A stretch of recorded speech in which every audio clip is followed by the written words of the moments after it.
All right, the live stream is official. Thanks, Claire.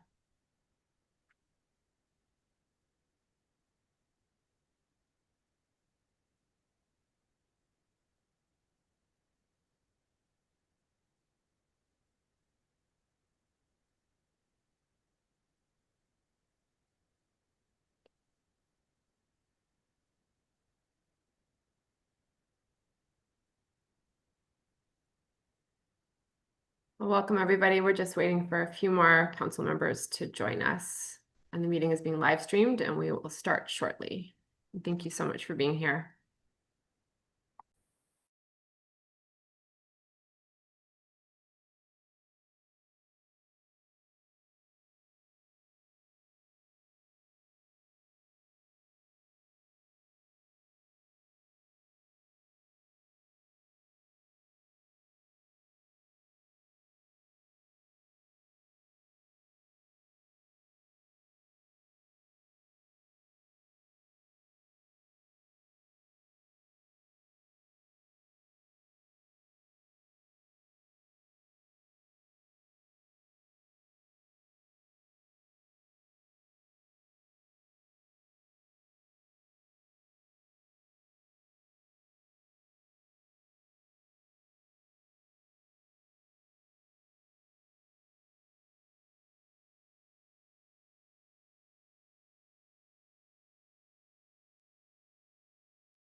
We're just missing one if we want to go ahead and get started.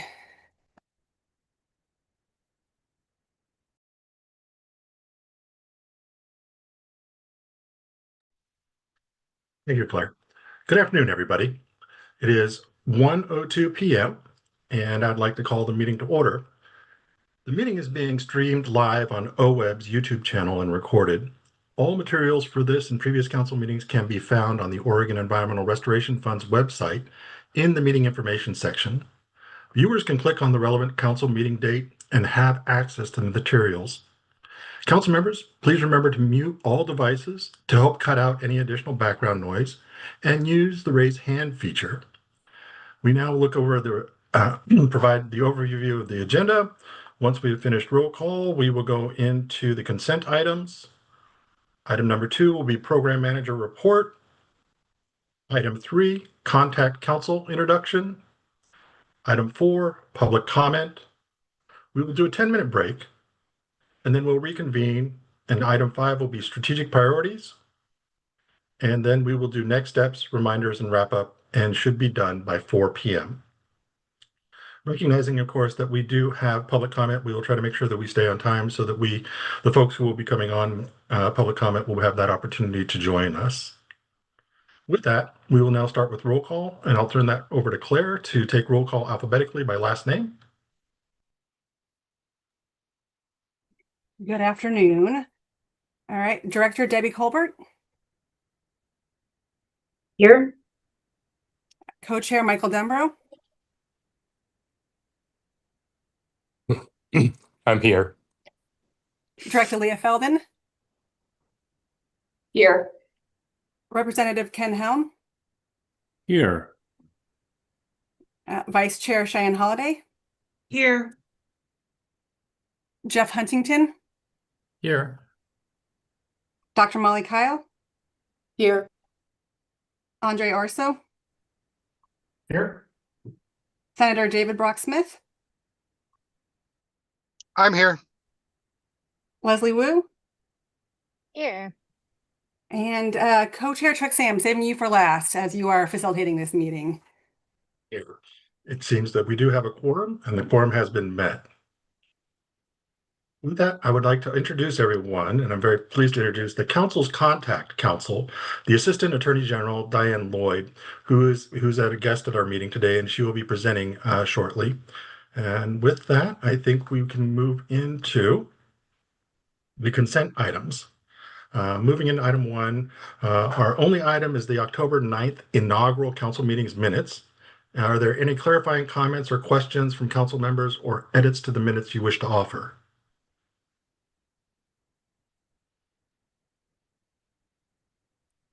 Well then, Mr. Chair, I would be happy to move acceptance of the October 9th inaugural council meeting minutes. Motion made by the co-chair, Chair Dembro. Do I hear a second? Second. Second by Leslie. All in favor, say aye. Aye. Aye. Aye. Any Aye. opposed? With none opposed, motion passes. Excellent. Thank you all. I appreciate that. We're moving on into item number 2. We'll move right into Nicole's program manager report. And council members will have an opportunity to ask Nicole any questions once she's finished her report. And I'm going to turn this now over to Nicole, who will also facilitate our questions. Thank you, Nicole. Thank you, Co-Chair Sams. For the record, my name is Nicole Maness. I am the manager of the Oregon Environmental Restoration Program. And I will be sharing my presentation for you.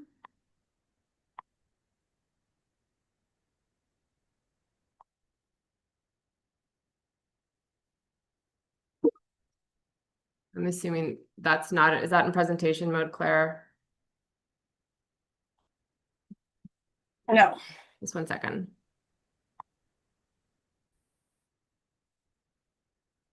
All right.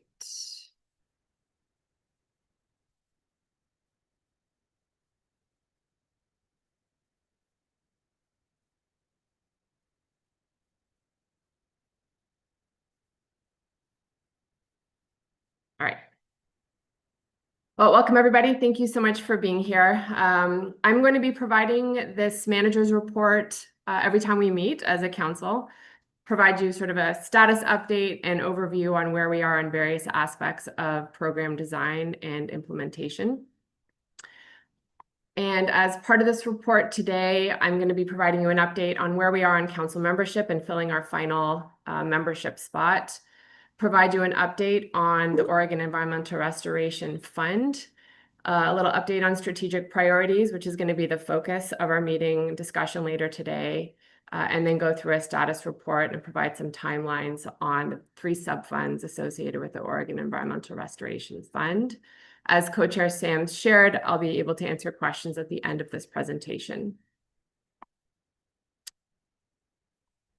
So Senate Bill 1561 directs us to have a 13-member council with 11 voting members and 2 non-voting members. We have 5 state-appointed offices and spots, and we have 6 governor-appointed members. We currently have 5 of those 6 governor-appointed members identified and appointed by the governor. And so we are waiting on our 6th spot. And we are anticipating that the approval process for that individual will be complete in January of 2026. So we anticipate having our full council appointed and seated in the new year, which is great news. And as part of this report, I'll be providing regular financial updates about the status of the Oregon Environmental Restoration Fund. As a reminder, Senate Bill 1561 directs the settlement funds to be invested and managed by the Oregon Investment Council in order to generate earnings, which will be regularly distributed to legislatively directed recipients. And it also directs the Oregon Environmental Restoration Council to maintain a real stable asset value over time while providing for those distributions. So today I want to provide an update on where we are with the investments of the settlement funds, an update on the distribution policy that was adopted at Council's October 9th, 2025 meeting, and then provide an accounting of the balances of the Oregon Environmental Restoration Fund as a baseline.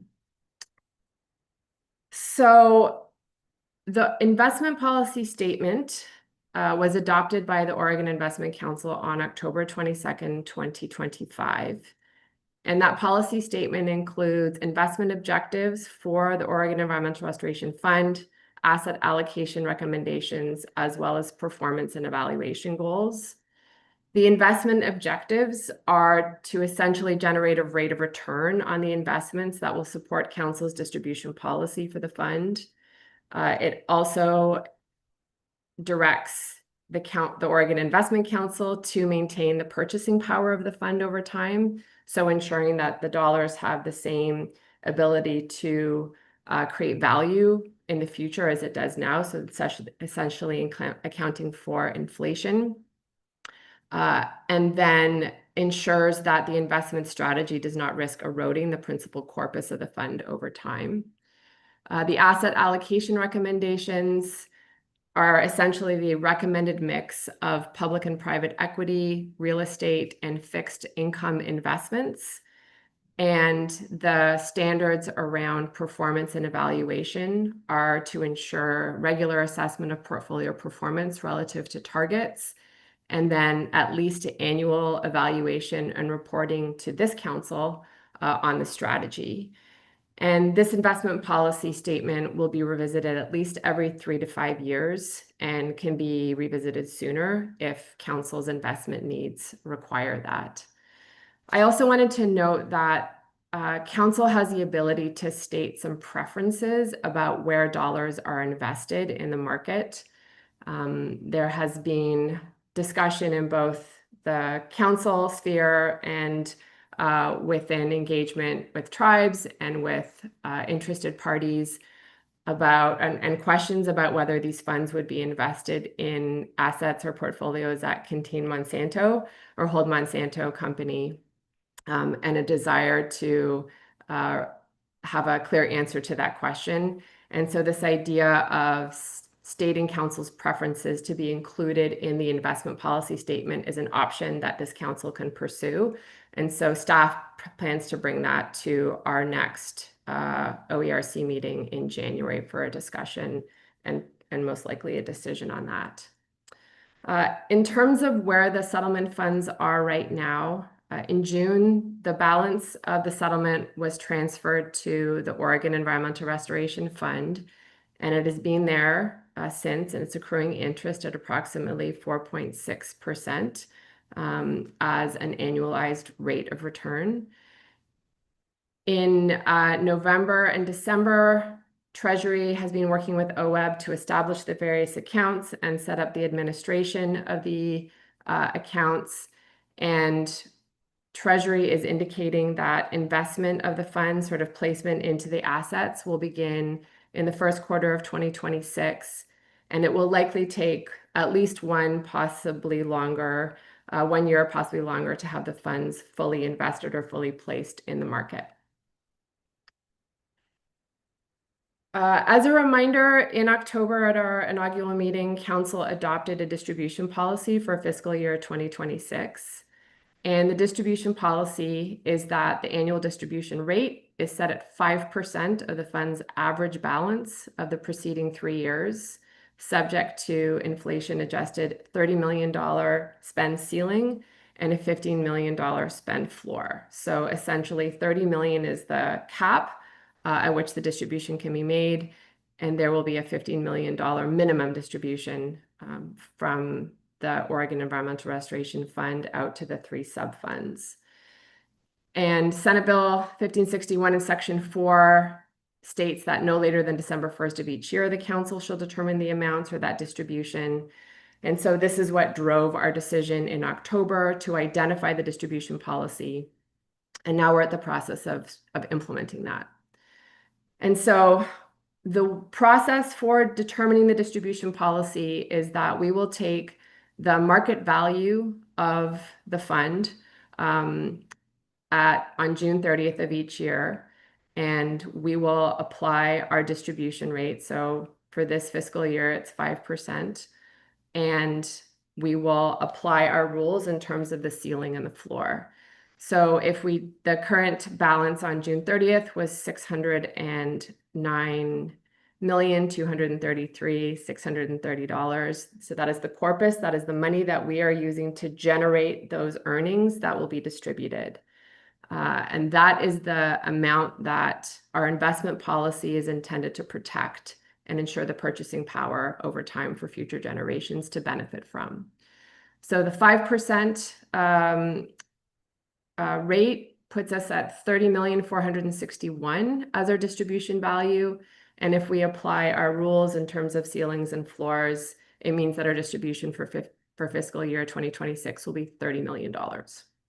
So our co-chairs will be authoring a letter to go to OWEB and to Treasury, just confirming that that is the distribution for 2026. And then we will do this process again for fiscal year 2027. So every year we'll be reviewing or implementing this distribution policy and making our formal distribution and directing OWEB to utilize that number. I wanted to note that the distribution policy states that it will be set at the fund's average balance of the preceding 3 years. So we will be able to do that in year 4. For the first 3 years, we'll be using the current, and then sort of we'll have 2 years and then 3 years of those average balances. Right now, this is a cash balance, essentially. We're receiving statements monthly from Treasury about the dollar amount and the interest accrued monthly in the Oregon Environmental Restoration Fund. That will soon be a market value that Treasury will provide to us, so that we have an understanding of what the market value on June 30th is.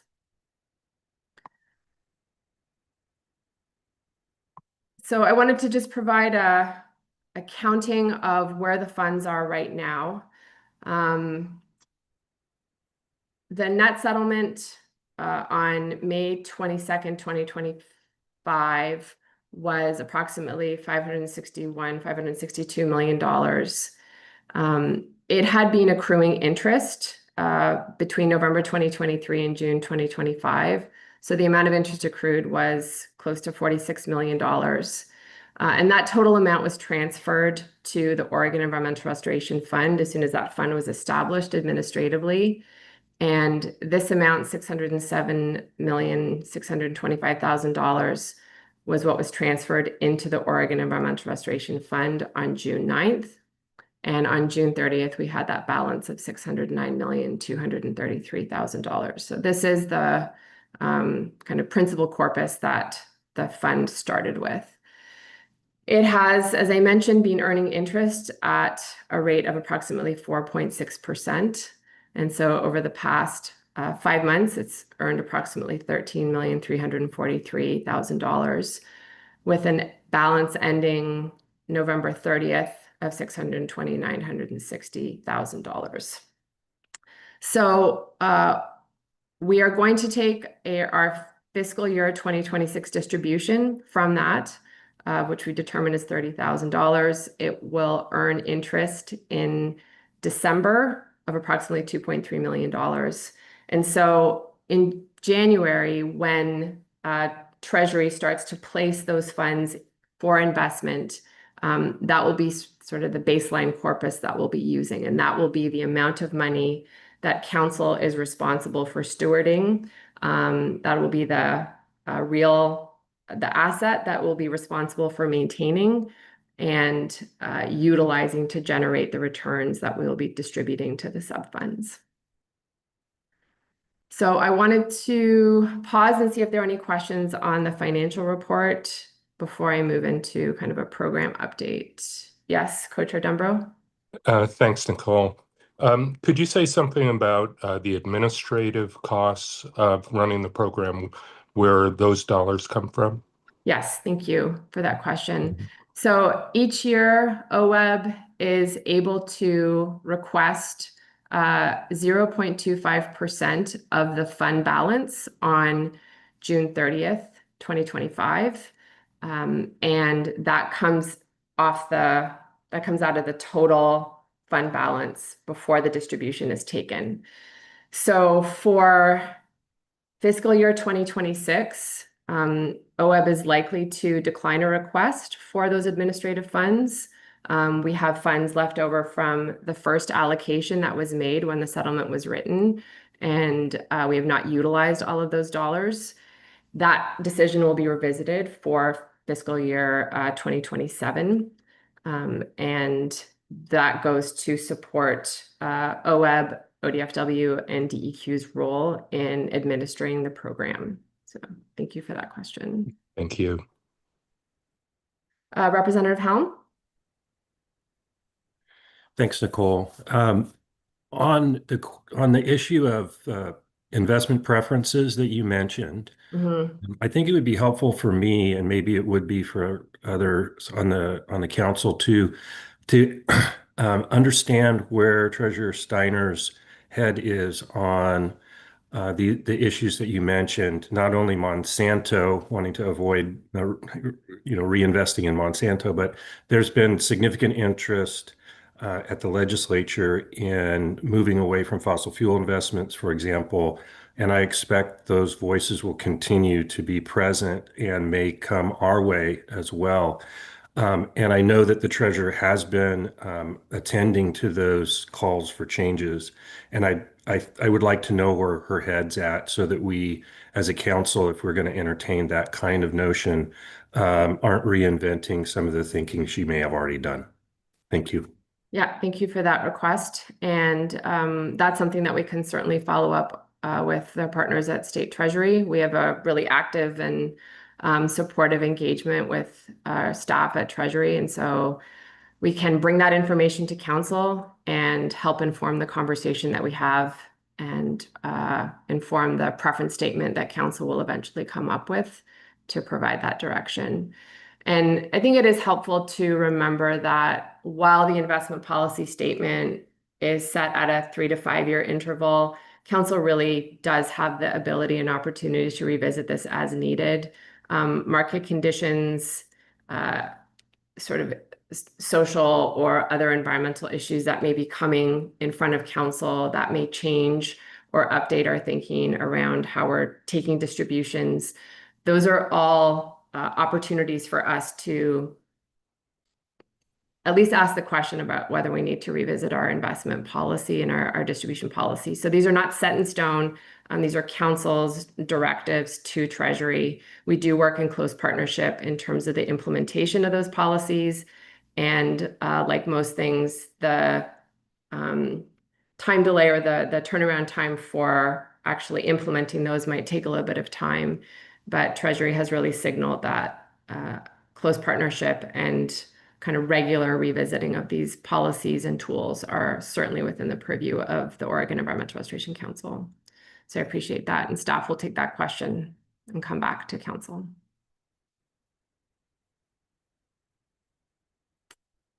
Right. I will continue with additional program updates.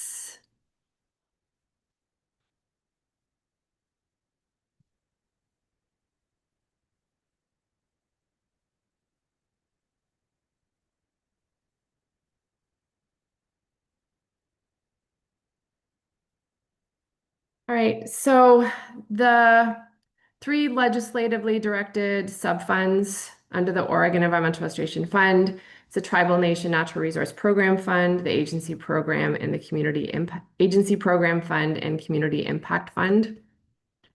And so I'm going to be talking through an update on the status and timeline of each of these. This is a timeline slide that staff are using to organize our sequencing of tasks, but also to communicate where we are holistically with program design and implementation. And so our goals are to have the Tribal Nation Natural Resource Program Fund into rulemaking in the new year with a funding or transfer of payments out to each of the 9 federally recognized tribes as soon as possible in 2026.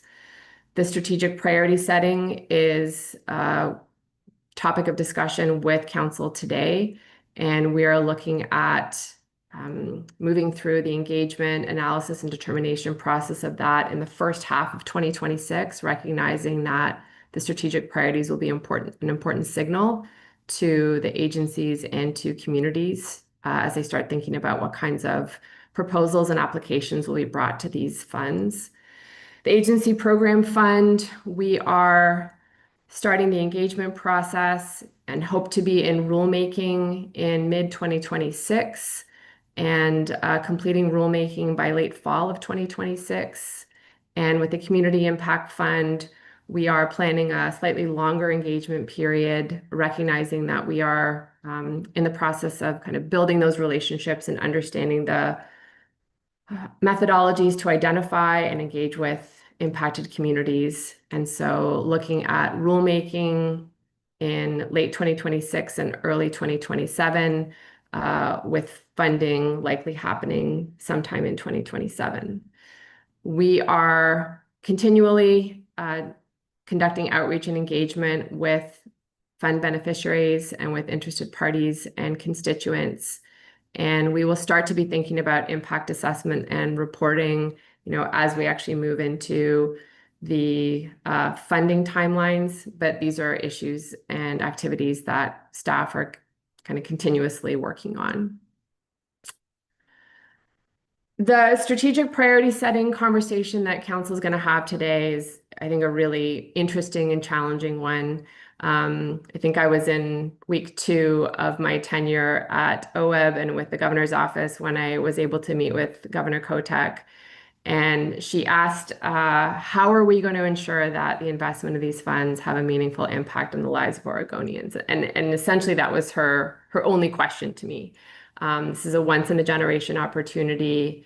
The way that the settlement is written gives us a real opportunity here to do something meaningful in Oregon. And that was really the task she set to me, to staff, and to this council. And so I'm excited to hear your conversation today about how we're thinking about these strategic priorities and how we're going to set them. And this is really your kind of first big challenge as council, is to work together to help staff understand how we identify these and what role they're going to play in the funding decisions that you will eventually be making. The agency program fund, a reminder that is to support projects and purposes consistent with the settlement terms for state agencies that have a nexus with those settlement terms. Right now, staff is in the process of working with agencies and experts and other partners to think about what the process will be. And we're going to be bringing a recommendation or a process for consideration to council at our January meeting. This is going to be heavily informed by engagement with state agencies, with the Governor's Natural Resource Office, and with experts.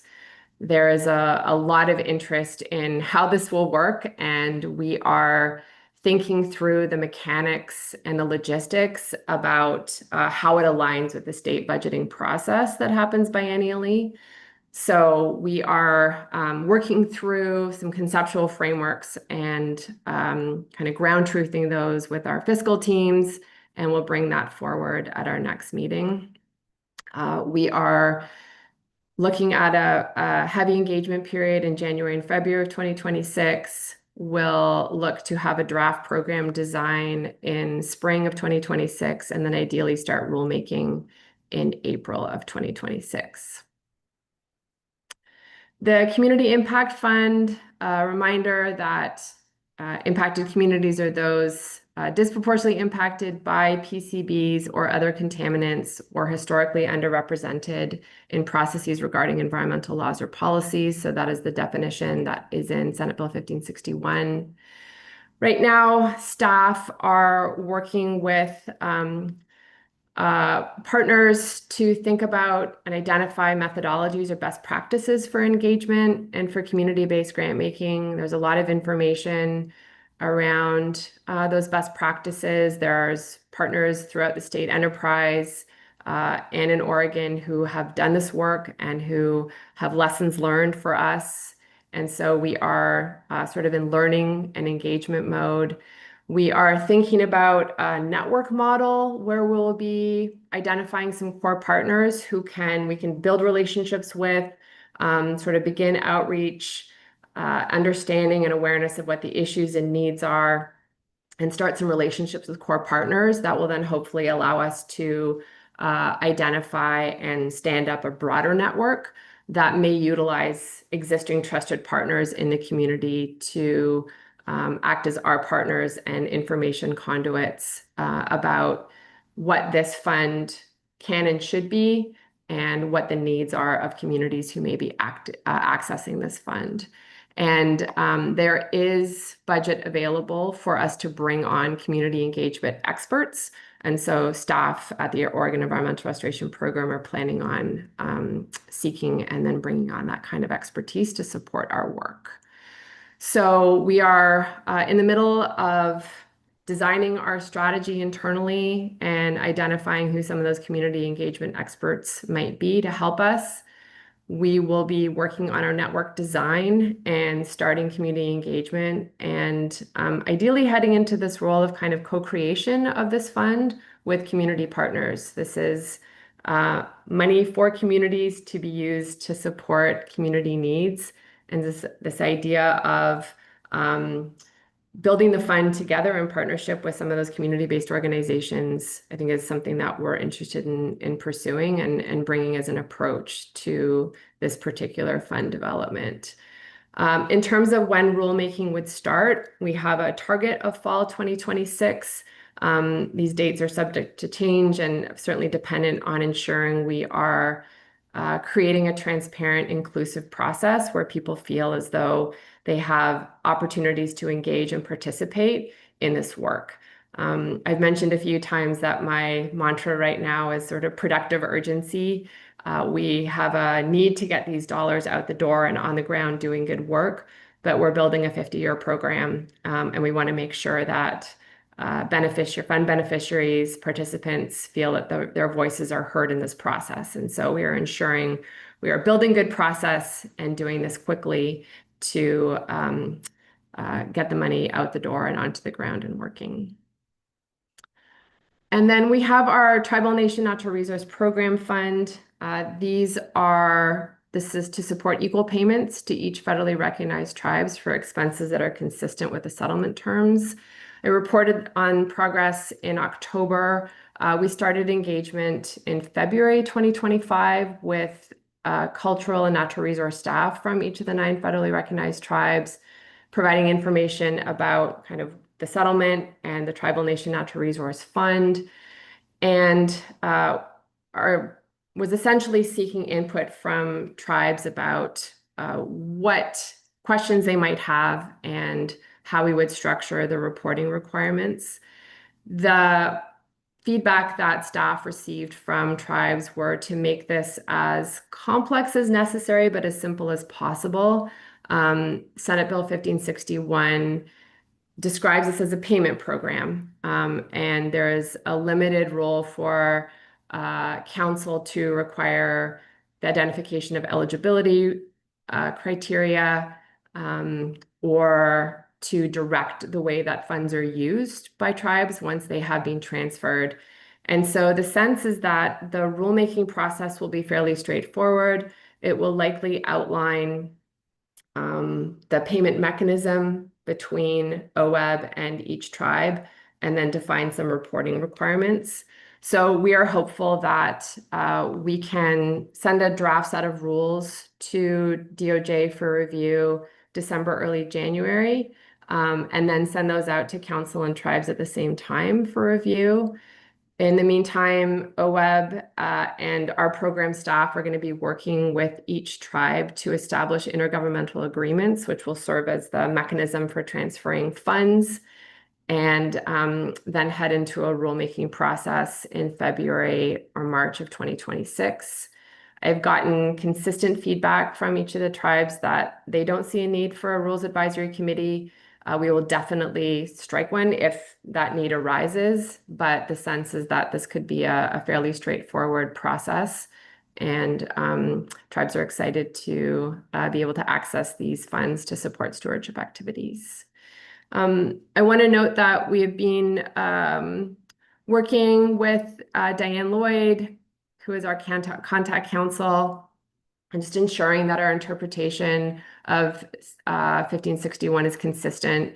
And so if folks have any questions about what I've described here, we're going to be introducing Diane in this next agenda item, and she'll be able to answer questions about anything I've talked about related to the settlement and to the legislation. But I want to pause and see if council members have any specific questions about what I have presented here.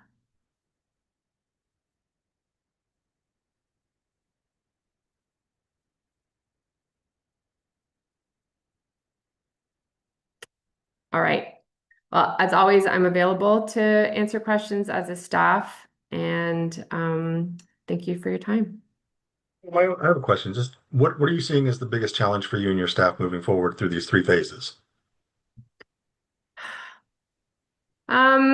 It's a fair question. I would say the timeline issues are challenges and opportunities. I think the need to get this money working soon is a significant one. The legislation passed in 2024, and the processes that we go through internally to design programs, to bring recommendations forward, to build relationships with constituents, and to sort of inform program design is by nature I'm going to say lengthy one, but it's taking a fair amount of time to do all that work. And I think it is really important. It's good process. I think staff feel really proud about the degree of engagement that we've been able to have with partners. And I think we would like to see the money out the door as soon as possible. So I think it's a balance of those two things, like very rigorous, transparent, inclusive process with the timeliness of getting this money to work. So I think we will face that challenge for the next 2 years, and I'm really proud of the team of how they're kind of handling this on a regular basis. Yes.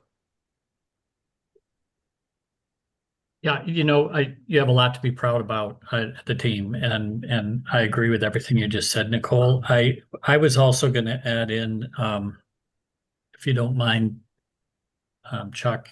I think one of the challenges that we all have to face is the nuance that comes with the state agency fund and the intersection of developing priorities, but also being sure that we've aligned with the agency's ability to integrate a comprehensive package that can be implemented and fits within the confines of what they can and can't do, and what will be of greatest value given the sideboards on the priority set, and also what will mesh with what the agencies really see as being of significant value to the state over an arc of a longer time frame than just a project. And that's going to require some nuance and thoughtfulness. Rely on Director Colbert and Leah Felden and Andre to kind of speak up about those issues as they come up and help the council. That was going to be my next, is just how do we ensure that with the sideboards we put on place, eventually to not stifle innovation from those directors and their teams.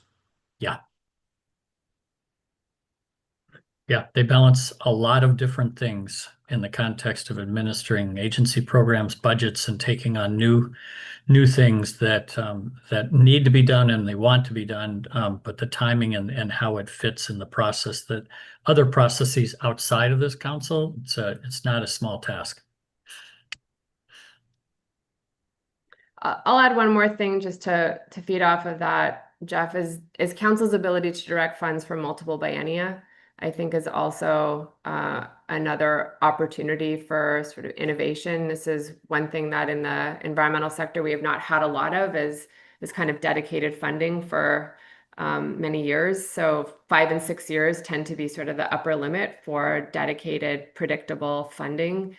So how council utilizes that multi-biennia commitment process will be an accounting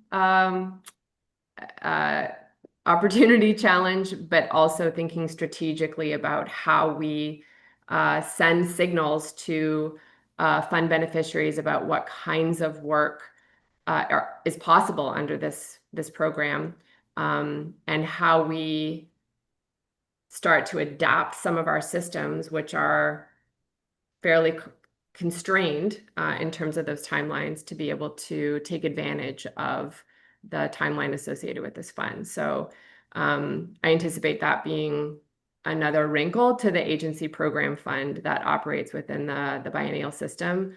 but also a great opportunity to do some meaningful conservation work, restoration work at scale and over time, which is how we should be doing conservation work.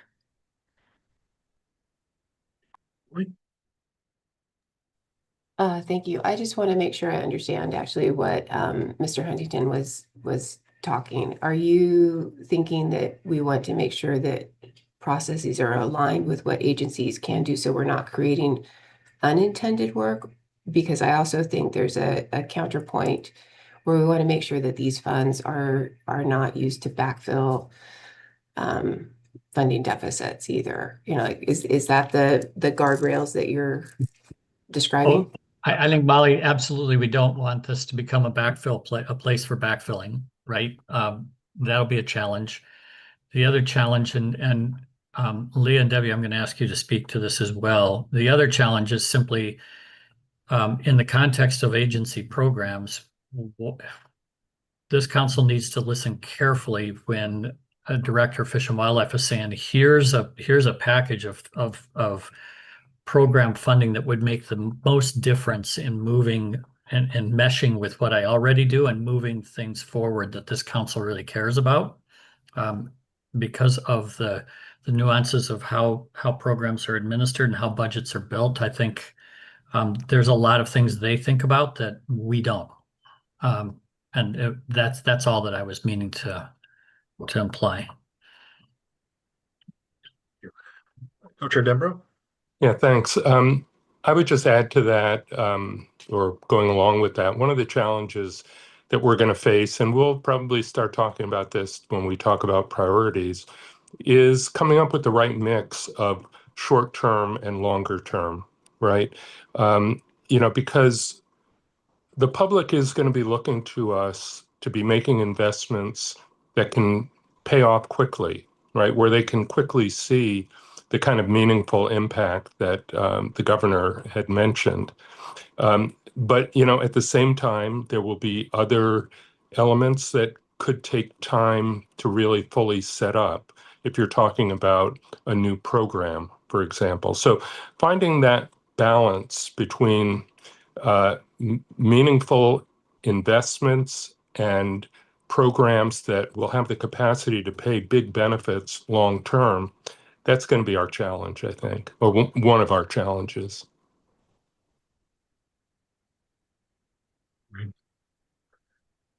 Further questions for Nicole? Thank you, Nicole. That's greatly appreciated for the program update. I would like to reintroduce again Diane Lloyd, Assistant Attorney General for Oregon Department of Justice, and very pleased having her out here today. And thank you for being here. We'll turn over the presentation to Diane. Great, thank you. Hi, everyone. I'm Diane Lloyd. I've worked with many members of this council over the years, so nice to see those of you who I know, and for those of you who I don't know, I'm in my 19th year of advising natural resource agencies here in the state of Oregon. My primary assignments are as contact counsel to DEQ's water quality program. I've also been advising OWEB for about the past 15 years. In part, that assignment was given to me initially because prior to being a lawyer, I worked for a local land trust doing habitat restoration on the ground. So I have some experience there because of this experience working with OWEB, but also because of my experience with natural resource damage law, cleanup law, habitat restoration. I was assigned this role with this council. So I'm just going to provide a little bit of background on how DOJ works. I know many of you on the call know this, but I think it could be helpful to some of the committee or council members. So based on state law, only DOJ can practice law on behalf of the state of Oregon. And so all the state agencies have assigned contact counsel. And so the state agencies are required to obtain legal advice from DOJ when they need legal advice. They can obtain legal advice the way that, a member of the public would from a private attorney. DOJ General Counsel provides risk-based legal advice to state agencies, and then the agencies can use that in their decision-making. DOJ also operates a bit like a private law firm in that AAGs bill the agencies for their time. So advice requests or work that I did on behalf of the council would be billed to the council. Typically, legal advice from DOJ is provided in attorney-client privileged memos or emails that are provided. And then if there is interest in having a discussion about attorney-client privileged legal advice with counsel, that can be done in an executive session. That's a session that is a non-public session outside the context of the public meeting. If an agency is interested in obtaining legal advice that's intended to be provided to the public, that requires additional levels of review at DOJ. I just mentioned that to think about. And so as the OERC proceeds in its work, I'll be the initial contact for legal requests and any requests for advice that you have. And then I may bring in other lawyers with different specialties as needed to advise the council. We also have attorneys who focus on public financing, real estate, those sorts of things. I will just be the initial contact.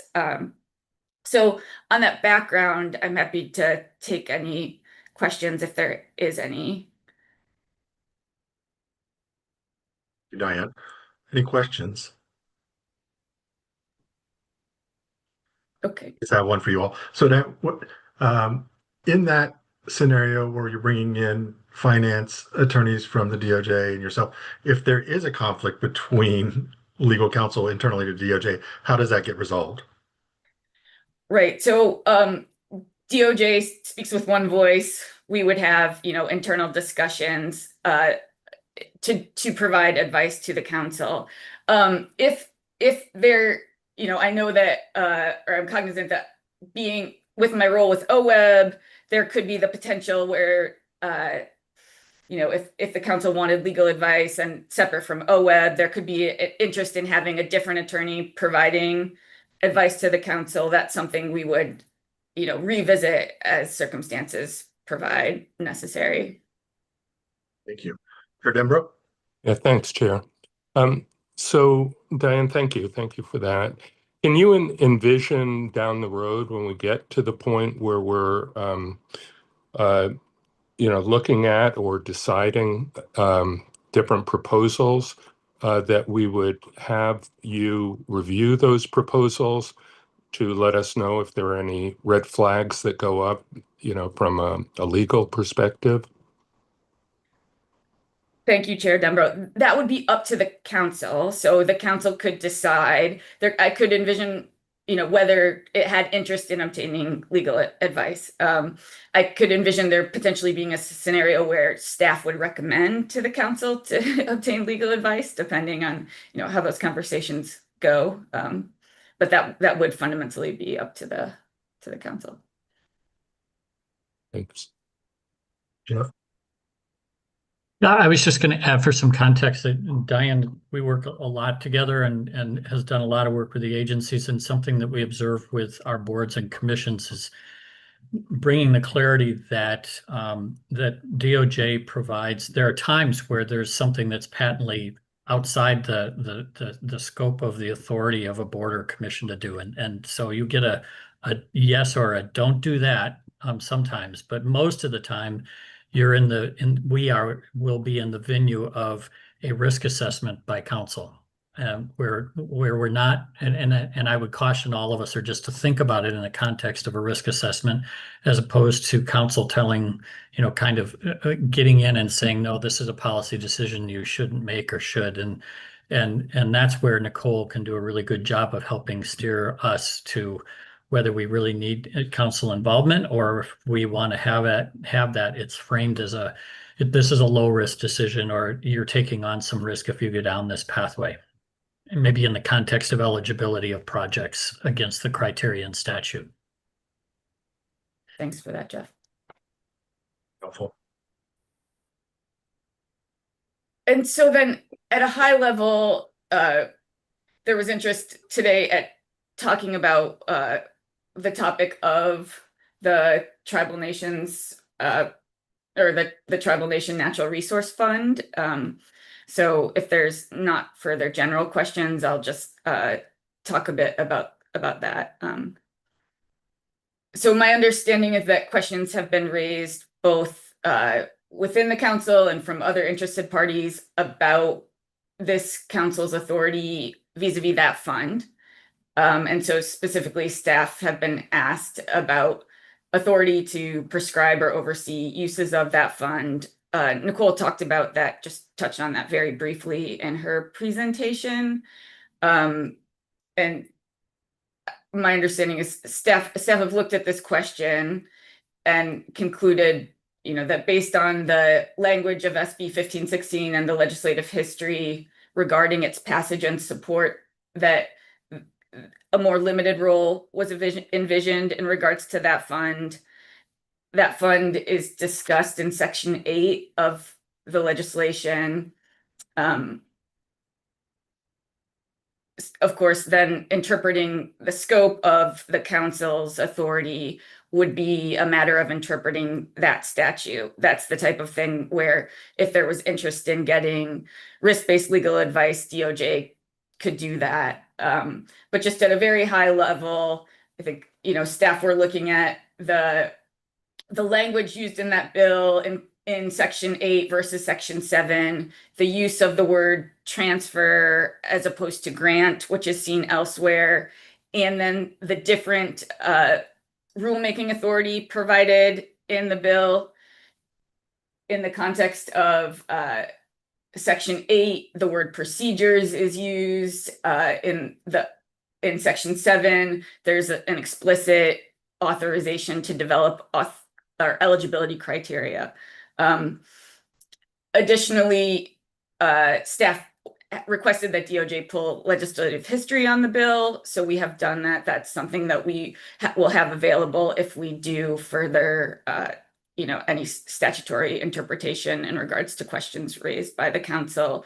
At a high level, there were statements in the legislative history in regards to the Tribal Nations Fund that were indicative of less involvement by the council. And so we understand there'll be more nuanced questions about the scope of authority here as the OERC completes its work. And so as additional questions come up, OERC can seek legal advice from DOJ, and we can develop that further.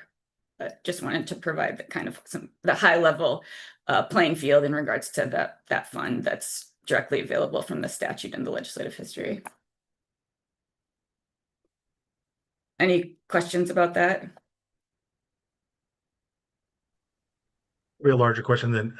How does Public Law 280, so who's going to be the court of jurisdiction? Will we, if we have an issue for a civil issue in any way, we will go to state court?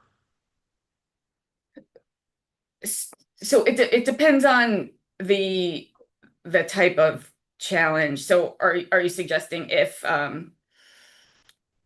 there's some sort of challenge claiming that the council is acting outside of its legislative authority? So in the context of like a funding decision, is that kind of what you're saying? Yeah, where they challenge somewhere in our rulemaking procedurally that we'd be outside of the legislation. Yes. Yeah. So if it's a rulemaking challenge, those go to the Court of Appeals.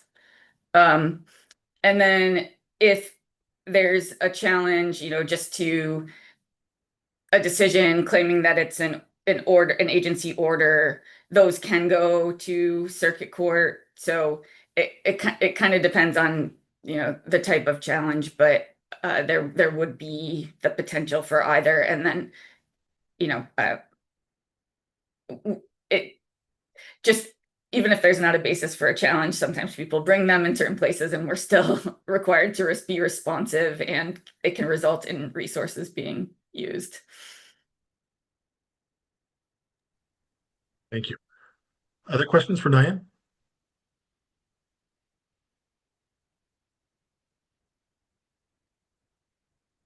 All right. Anything else, Diane? No, thank you. All right, we're about 20 minutes ahead of schedule. I'm going to check with Claire. Can we move forward or do we need to wait? I think we can move forward. We have 3 folks scheduled or registered for public comment. So I'm going to promote them to panelists right now so that they can turn on their videos if they choose. So just give me just one moment as I do that. Sure. I'll say, Chuck, I don't know that I've ever been to a board meeting that's been running 20 minutes ahead of schedule. Congratulations on that. I used to run a lot of staffs. I used to do my staff meetings standing up. You'll be amazed how quick staff meetings can go if you won't have them stand.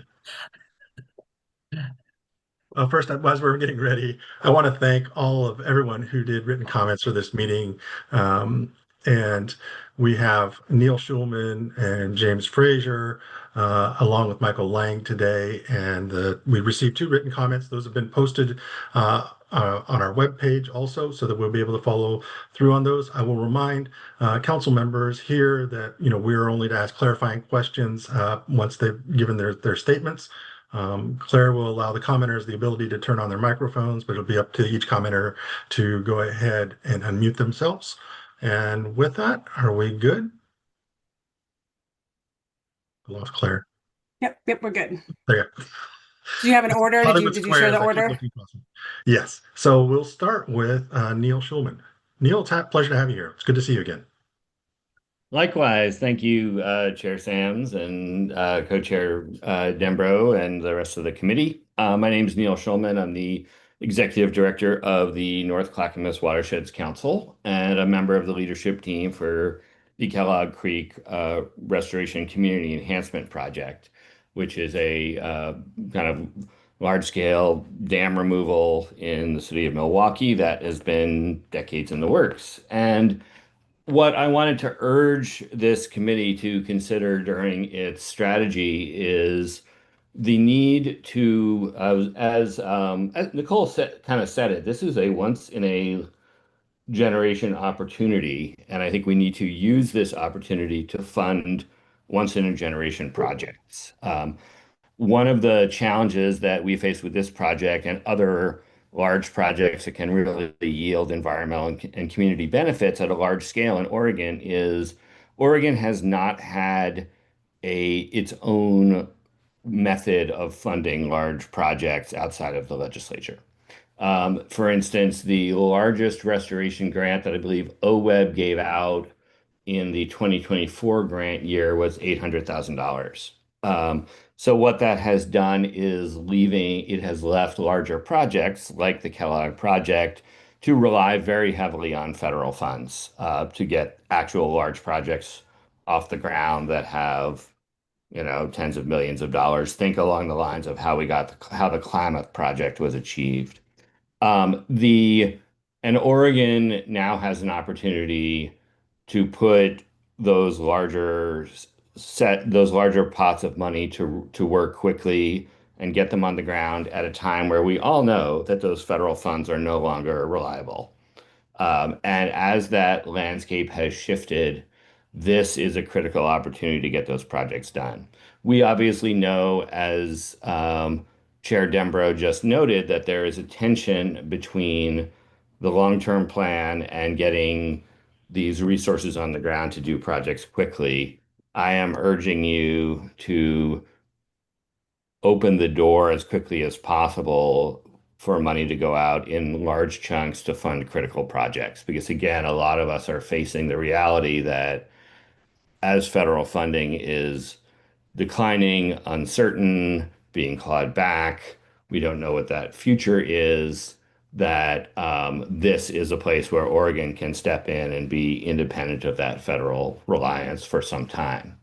Obviously, we know this fund will outlive this administration, but I think the chilling effect that we're seeing on federal funds is going to be around for a long time. So what I'm really urging this committee to incorporate into its strategy is that we don't just replicate or give out more grants of the same kind that are available now through OWEB or ODFW. Thank you. I appreciate your comments. Any clarifying questions from members of the council?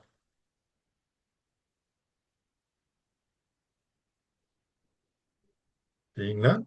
Thanks again, Neil. Appreciate it. Appreciate the written comments too. We'll go next to James Frazier.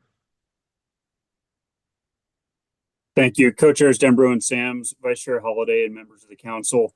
My name is James Fraser, and I'm the Oregon Policy Director at Trout Unlimited. TU is a nonprofit dedicated to conserving cold water fish, such as trout, salmon, and steelhead, and their habitats. I submitted a letter to accompany these comments and wanted to touch on just a couple points.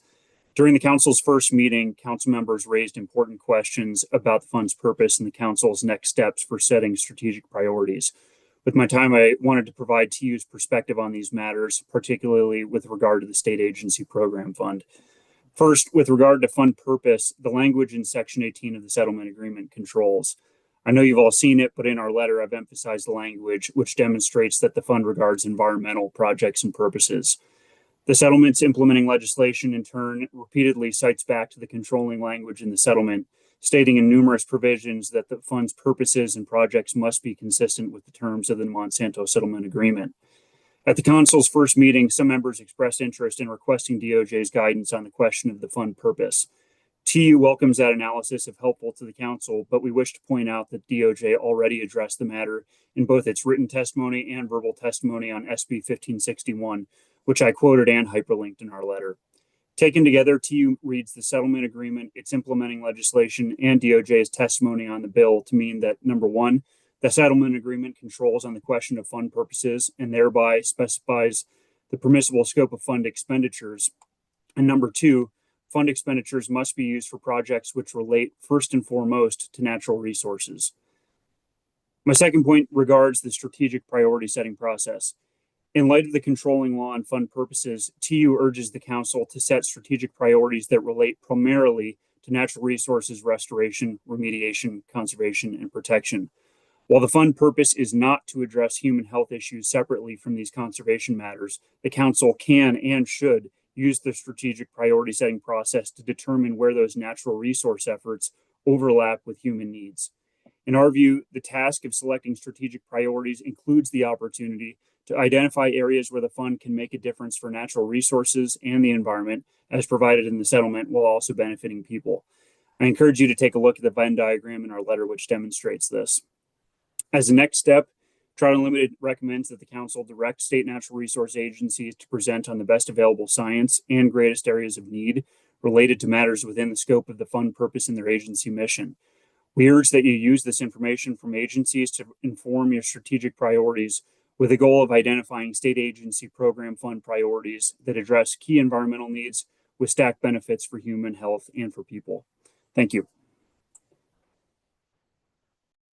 Thank you, James. Any clarifying questions from members of the council?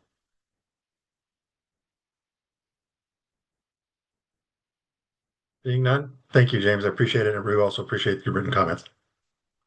We'll now move on to Michael Lang. Michael? Good afternoon, Chairs Dembro, Sams, Vice Chair Holliday, and council members. My name is Michael Lang, and I'm Senior Policy Manager with Wild Salmon Center. Wild Salmon Center is a nonprofit organization dedicated to conserving wild salmon and steelhead rivers in Oregon and around the Pacific Rim through solutions-based in science. Thanks for the opportunity to provide public comment today. I did also submit written comments. They got in a little bit late, but they will be posted. So I'll just try to summarize those today for you. Wild Salmon Center was engaged in the development of the legislation establishing the Environmental Restoration Fund in the 2024 legislative session, and we support the implementation of this fund in a manner that's consistent with the terms of the settlement, with the legislation, and with Executive Order 2526, which is some new information from the last time that you met, I believe. The Monsanto settlement agreement directs funds to be used for purposes that include restoration and protection of habitat, of wildlife habitats, of fish, aquatic life, marine mammals, and bird habitats as well. So overall, the settlement controls the use of the funds, of course, for environmental restoration projects, including projects that have co-benefits to providing healthy aquatic systems and support wild fish populations and clean, safe, reliable sources of drinking water for communities. So looking for co-benefits there. For example, the Restoration Fund could be directed to implement the Oregon Conservation Strategy and the State Wildlife Action Plan to restore 11 strategic habitats, including flowing waters and riparian habitats, wetland habitats, and estuaries. These habitats support the protection of strategic species identified in the conservation strategy, while also having co-benefits supporting healthy communities. And the governor's executive order should also apply as well to the administration of the fund. And that executive order directs state agencies to protect, conserve, connect, and restore 10% of lands and waters within the next 10 years. So agencies are directed to prioritize key lands and waters by implementing durable and effective programs, advancing protection, conservation, restoration, and connections of lands and waters. So in alignment with the settlement agreement with Senate Bill 1561, we asked the council prioritize projects that protect and restore vital habitats for fish and wildlife, and look to fund projects with co-benefits consistent with Executive Order 2526. Thank you for allowing me to provide comments today and really support your ongoing work. Thank you, Michael. Greatly appreciated. And as Michael said, his written comments will also be posted as all the others. They will be at oregonerf.org for future reference for folks who are listening in and wish to read those comments.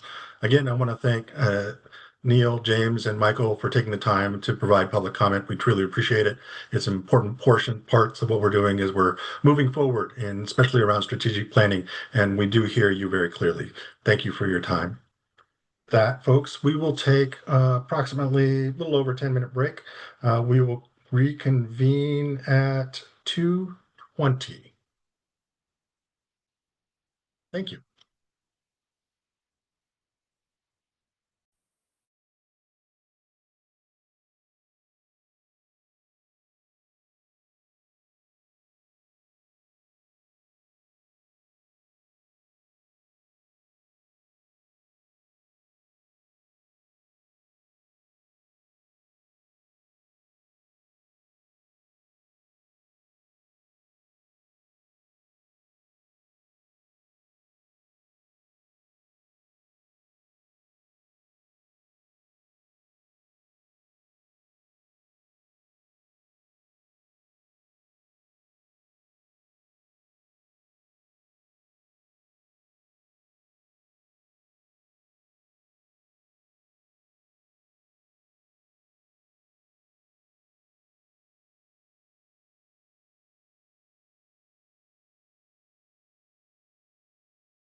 Welcome back, everybody.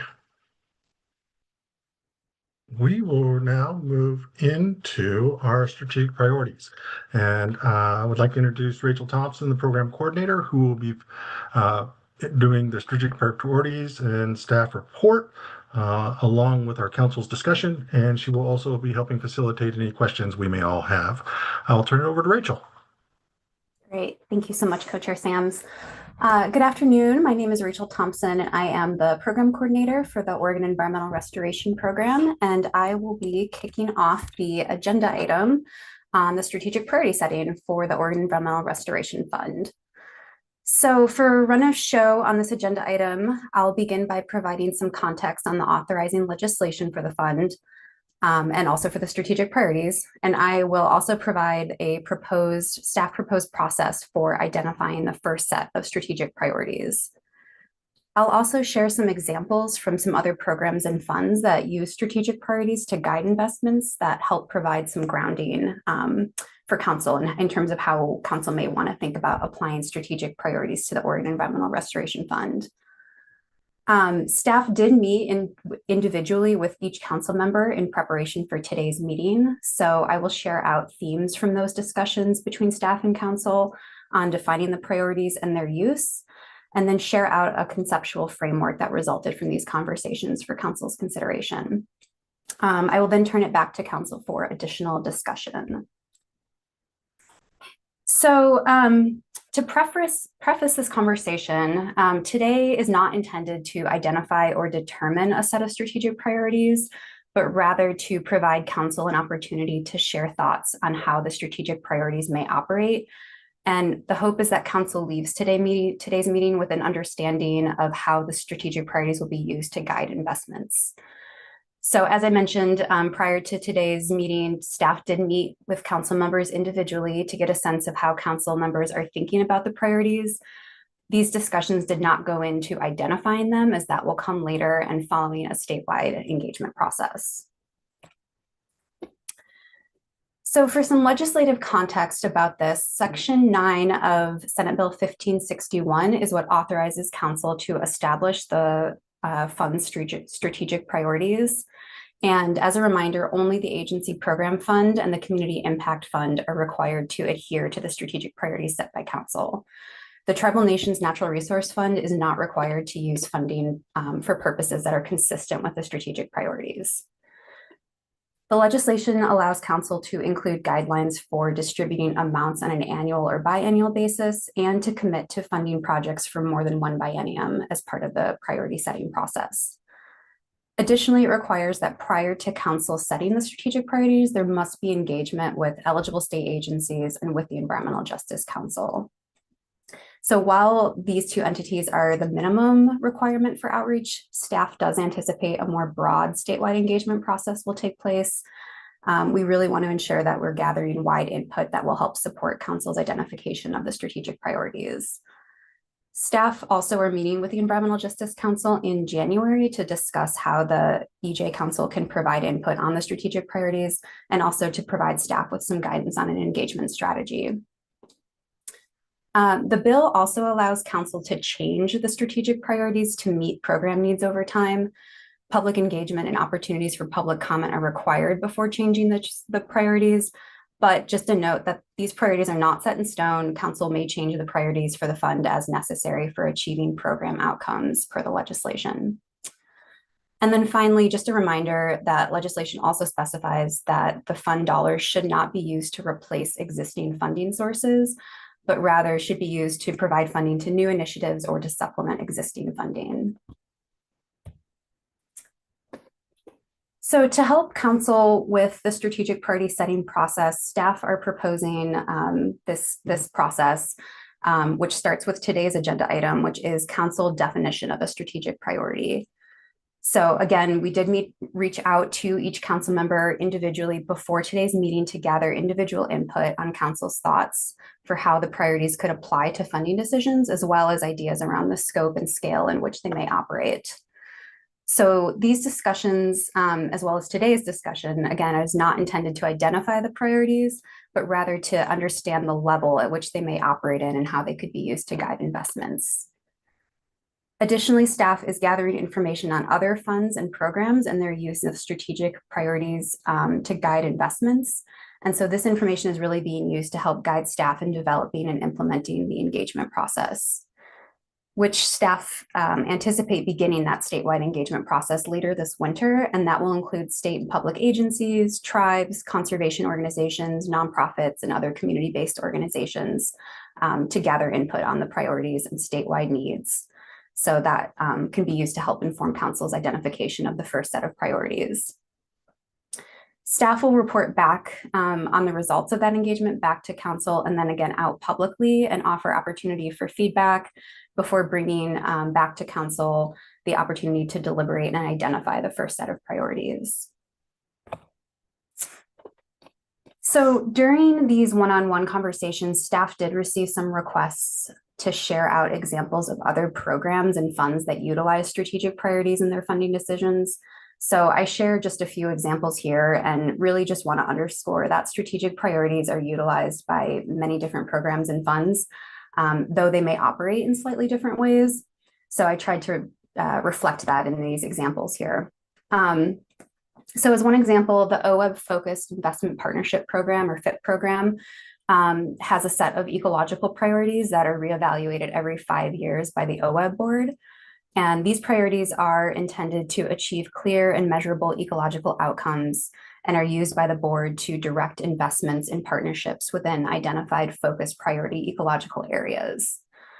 As another example, the Meyer Memorial Trust has a pretty expansive granting portfolio, but one example is their Our Resilient Places program.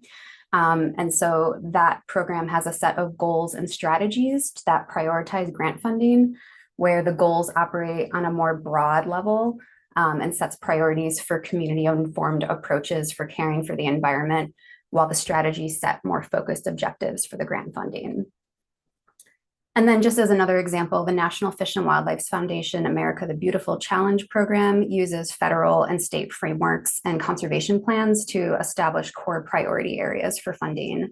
And these priorities are used to direct eligibility of funding proposals with requirements that proposals adhere to at least one core priority area. So these are just a few examples to help provide some grounding in how strategic priorities can operate as funding decision tools. So as I mentioned, staff did meet individually with council members, and through those discussions, there were some common principles and themes that were shared with staff.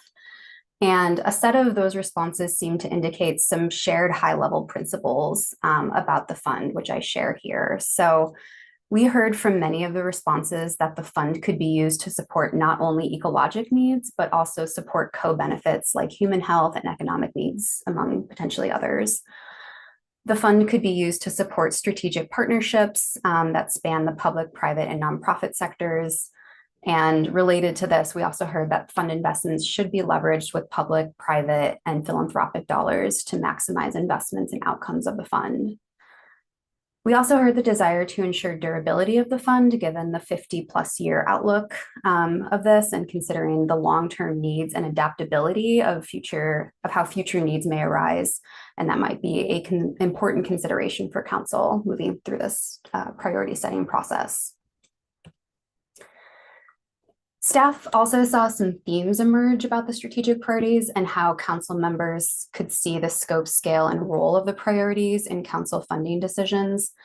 So staff heard general support for keeping the strategic priorities broad to allow for adaptability in investments, yet also heard the need to have targeted, focused investments that will move the needle forward and create beneficial impact in the lives of Oregonians. Responses indicated general support for the fund to support larger, more focused investments rather than multiple smaller investments that might be less targeted on addressing specific needs. Staff heard that there is a need for geographic, ecologic, and time-bound priorities, and consideration of including some mix of those within the priorities might be something to consider. There was acknowledgement that there are unique challenges that exist within different geographies across the state, and that there's a need to consider both the long-term and short-term impacts of how these funds are spent. To help focus investments between the two subfunds, which again, for this are the State Agency Program Fund and the Community Impact Fund, comments indicated that Council could consider having a separate set of evaluation or prioritization criteria for each subfund that would be a tool to help guide investments within each of those respective programs. So this could allow for a shared set of strategic priorities between the two subfunds while still supporting projects that are consistent with the purposes of the subfunds. Staff heard that remembering the purpose of the Monsanto settlement agreement and the why behind how this fund came to be is an important North Star for the strategic priorities and for fund investments. The settlement agreement is to restore, maintain, and enhance the quality of Oregon's air, land, water, and other natural resources, and that should be kept as a guidepost when talking about this fund and the priorities. There was also suggestions to consider the current regulatory and funding landscapes to understand where there are gaps that the fund may help to fill, but again, keeping in mind where it aligns with the purposes of the settlement agreement. And then importantly, staff heard that there should be measurable impact created through fund investments and that Oregonians should feel a sense of return through the fund. I do want to note that there was acknowledgement that the fund has potential to invest in actions that have both short-term and long-term outcomes, and particularly in areas that might address human health or ecosystem function outcomes, where there may be longer-term effects. These are just things to consider when discussing how Council wants to measure impact and what kind of story Council wants to tell with the fund investments. We did also hear that quantitative and qualitative metrics could be considered by Council to communicate outcomes of the investments, and there should be thoughtfulness in how Council is telling the story and their impact on Oregon. So hopefully this diagram is not too overwhelming. I will walk us through this, but given the themes shared through these individual discussions, staff want to present for Council's consideration and feedback a conceptual framework for how the strategic priorities could operate and the role that they would play in Council's funding decisions. So this framework was developed based on the individual Council feedback, and staff are only requesting feedback at this stage in the process. I just want to reiterate that there is not a decision to be made at this point, though identification of the priorities will come later and following that public engagement process. So I'll walk us through this diagram and I'll start with the colors. So green is a Council-led process, meaning that Council is the party or decision maker. Blue is the fund beneficiary-led process, meaning the fund beneficiaries of the State Agency Program Fund and the Community Impact Fund. And then the dark gray color is unknown at this time, but will be determined as part of the program build out for the two subfunds in the rulemaking. So starting in the top left, Council is responsible for setting the strategic priorities. The priorities themselves may be broad and based on the settlement agreement language. So thinking about things like air quality, water quality, that sort of thing. And then Council may consider setting more focused investment areas, which could include geographic, ecologic, or time-bound targets. So moving to the right, the strategic priorities are what indicates to the fund beneficiaries what areas Council wants to invest the fund dollars. The proposals would be developed by the fund beneficiaries to address the strategic priorities and are evaluated on a set of criteria that would be determined through the rulemaking processes for each of the two subfunds. So the criteria may be different for each of the respective subfunds, meaning that the Agency Program Fund and the Community Impact Fund may both have their own set of evaluation criteria that are applied to meet those specific program objectives. But this would be something that would allow the strategic priorities to apply between both subfunds. Proposals that meet criteria or rank high for prioritization would be funded by Council. And then following completion of the funded work, fund beneficiaries would report on those outcomes back to Council. And Council could use this information to evaluate the outcomes of the investment and evaluate how the priorities are being met, which could be used for future determination of changes that might be needed in the priorities. So with this framework, the strategic priorities really, I think, could be thought of more as objectives that Council would like to achieve with the funding investments, while the unique set of the evaluation criteria for each of the two subfunds would really serve to filter the highest priority investments that meet those priorities. And so that really leads us back to our goal for today, which is to have a discussion around what is the strategic priority, like how do those strategic priorities operate and how would they be used to guide investments, and would ask for feedback about the conceptual model that I just shared, and whether that is something that aligns with Council's thinking on the priorities. So I will stop screen sharing, but I'm happy to bring up the presentation again as needed, and would just open it up for questions, feedback, or comments.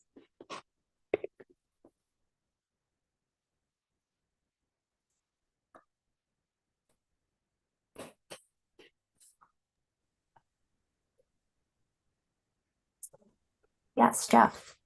I'm feeling sensitive because I'm raising my hand so much. What is the brown box? What is the question about the brown box in terms of who makes that decision?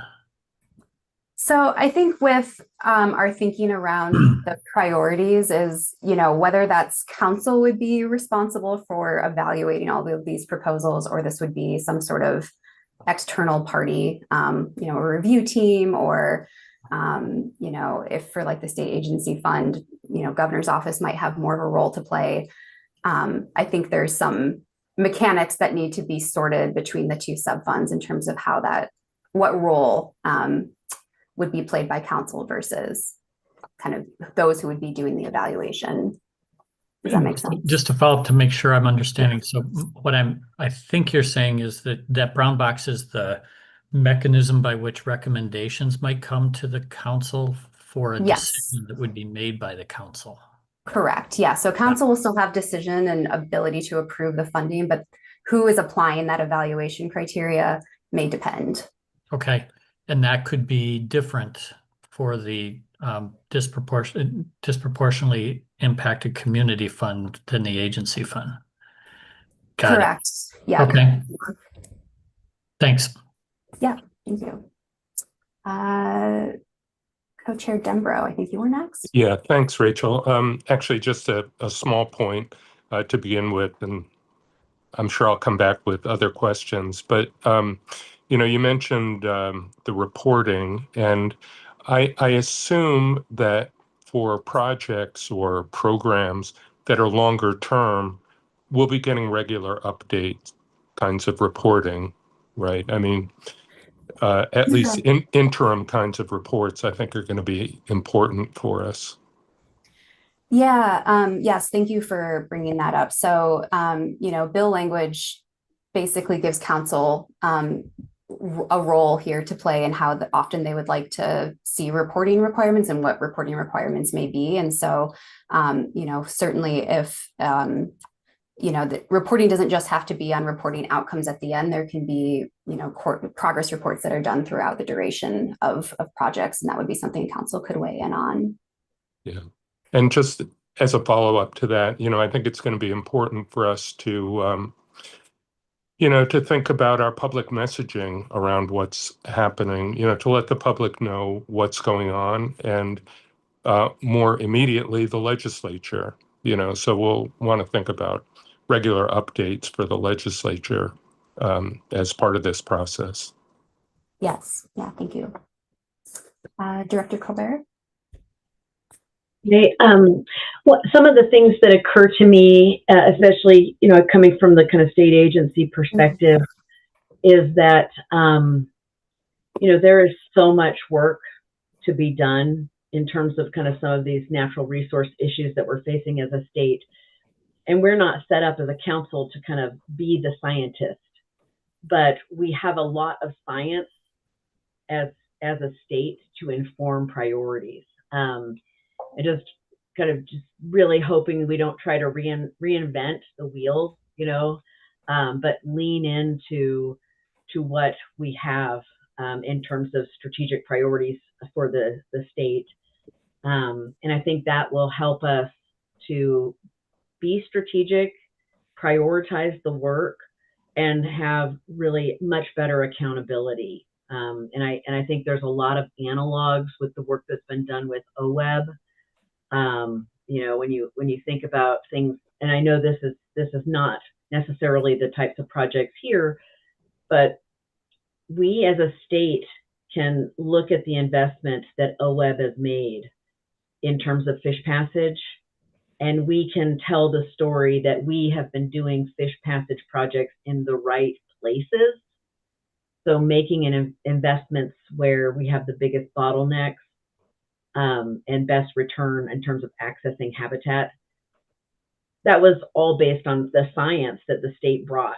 And then OWEB was able to leverage and do the right projects in the right places at the right time. And so that's just one example of another funder. And we have lots of other great data. And I'm sure DEQ is in the same position in terms of the kinds of things that the settlement agreement envisioned would be funded with this settlement. Yes, thank you for those comments. And I think that is something that was also reflected in a lot of the one-on-one discussions is, really needing to make sure that we're bringing in some scientific expertise into this and consulting. And so that would absolutely be part of the engagement strategy, as well as making sure that we're bringing in a set of folks to help us with that. And to consider the existing state priorities and frameworks that are already in play. So thank you so much for those comments. Senator David Brock Smith, I think you were next. Thank you. You always seem to catch me while I'm busy in the car, everyone. It's good to see you. And the opening comments were exactly correct. This is a generational opportunity, but the way we're setting this up is multi-generational. And I'm greatly appreciative of that. And of course, the one-on-ones that we had for the strategic priorities.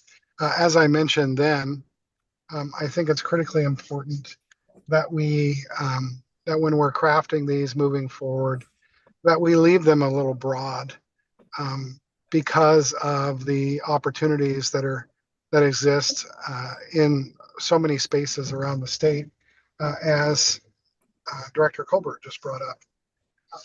We have I'm going to use a couple examples. For example, down here, I'm in Coos Bay. We have coastal wetlands attached to the South Slough and other properties around the coast that are critical carbon sinks when it comes to our coastal wetlands. But one of the problems with those is the bureaucracy associated with replacing old and dilapidated tide gates that are critically important for fish passage. And so those type of public-private partnerships is just one example. Now we do have, and I know ODF&W is engaged in an opportunity with a redesign of tide gates that are much less expensive and a fantastic opportunity for our landowners. However, that is slow going work, unfortunately. But as one example, that those type of projects need to come forward to the council in making sure, again, that we have those broad strategic priorities so that it can. We have, again, lots of priorities across the state. And the other thing that I wanted to mention is I think we need to be careful, and of course it's going to be up to the council, that we don't get into a problem where we are in essentially in the state and the legislative budget that we have now, where we're creating programs on these dollars that are going to, so if you have projects that technically would look like a program as we move forward that are going to be needing to come back to the council for re-ups on a regular basis. So we need to be cautious of that. However, there might be a project that would need to be phased in, especially these larger projects that were talked about earlier. So again, I'm grateful for all of the brain power that is in the room and of course all of the staff that is doing this amazing work, and just look forward to the opportunities ahead, and appreciate Senator Dembro and Representative Helm and Treasurer Steiner, and as we all work together to craft this legislation that is going to leave a lasting impact for the positive for generations to come. Thank you so much for those comments. And you're right, we have a great brain trust here. So I think this fund is in great hands. So thank you so much for those comments. Leslie. Yeah, thank you. I want to echo that I think staff did a really good job of preparing all of us for this meeting. I appreciated the one-on-one conversation, and it was interesting to hear about the alignment and priority ideas among people. I guess I have one question and then maybe one comment on strategic priority setting. My question is whether it's a feasible ask to have sort of like a project inventory for the whole state of like ecological repair projects, as this would be a sort of down the line thing. And I know that staff's going to engage in the statutorily required engagement process with many stakeholders. But I think having that sort of tool for the council where we're able to get a lay of the land of what projects are ongoing, where they are in their process, and also like a need map of, projects that are in the hopper, but that don't have enough funding to get off the ground, and having that like represented in a geographical way and maybe a map would be a really helpful tool for us. And then for the strategic priority conversation, the thing I keep thinking and hearing in the Governor Kotek comments, and I think it would certainly be aligned with the AG's views, is that we prioritize maximum positive impact for maximum numbers of Oregonians. And I know that's a really, I think that can be like argued in many different ways, potentially by people who are applying for the dollars, but it's something that at least I would appreciate once we get down the line and are looking at funding proposals, hearing from people who are asking for funding, like hearing them make the pitch about who it will impact and how many people it will impact in the scope of that impact. I think that would be a helpful priority to guide our work. Great. Yeah, thank you for both the question and comment.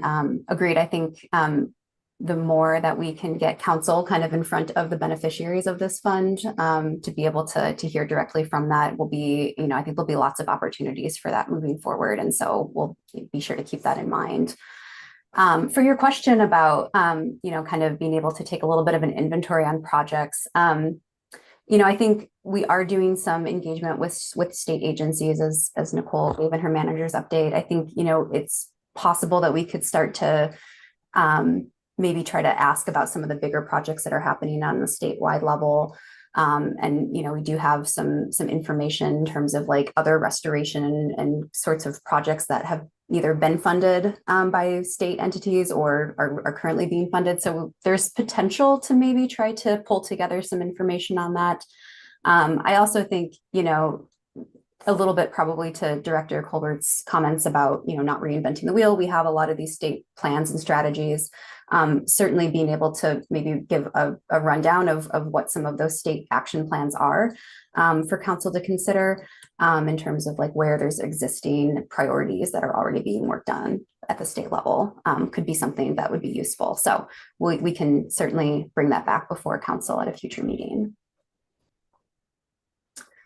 Director Feldon. Thanks, Rachel. This has all been really helpful. I'm just thinking about the conversation and how I'm trying to continuously pull myself out of thinking about what the strategic priorities that I want to see are, versus like, what is a strategic priority for the purpose of this, fund. And I don't want to speak for anyone else, but given all of our backgrounds, I suspect that others might be in a little bit of a similar conundrum in their minds. But I also appreciated this slide that included some examples of what, strategic priorities are supposed to do for an organization. And I thought that was relatively grounding. And I also want to echo some of the comments, most recently, Senator Brock Smith's, about the opportunity for the strategic priorities to be meaningful but broad. I think the criteria when it comes to ensuring that projects meet certain criteria, that's going to come in the rulemaking. That's more of an evaluation piece. I think the strategic priorities, there's an opportunity for them to be realistic, but slightly aspirational, and kind of provide a North Star that continuously guides the council. Perhaps even through, changes in membership at the council level, just so that we see that constant connection. Not that they can't ever be changed. They can be. But to the degree that they're more objectives versus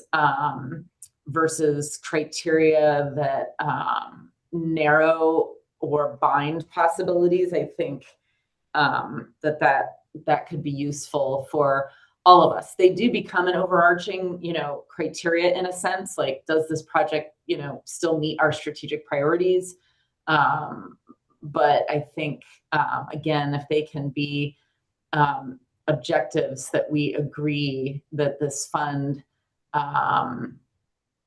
can achieve for the state, I think we'll be served. And also with the ability then to have a little bit of consistency and not feel that we've developed strategic priorities that need to be changed every year because they've gotten too constricting.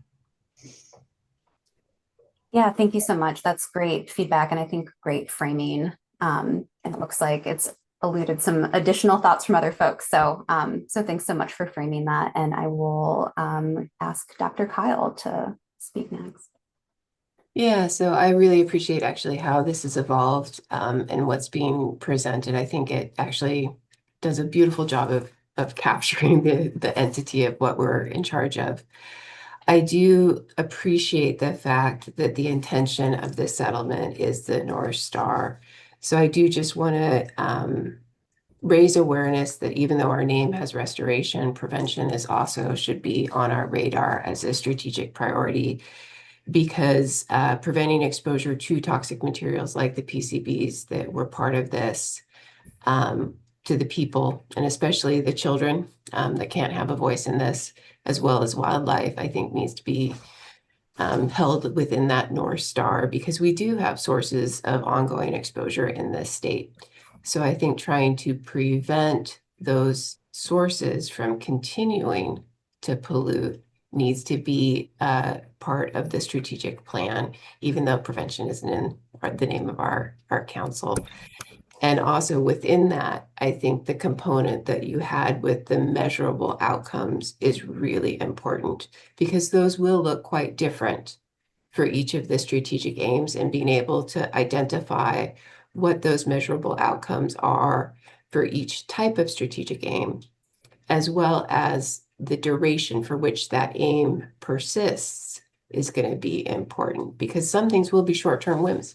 If you're trying to prevent exposures by doing toxic pollution collection or whatever, that becomes something that you can measure, report out at the get-go. But trying to do environmental restorations, or some of these projects that are definitely priorities, will take years, decades, if not more than 50 years to actually yield the type of measurable outcome that we would hope. So I think that's part of the tension and the balance with these funds. But I love it. I think you did a great job.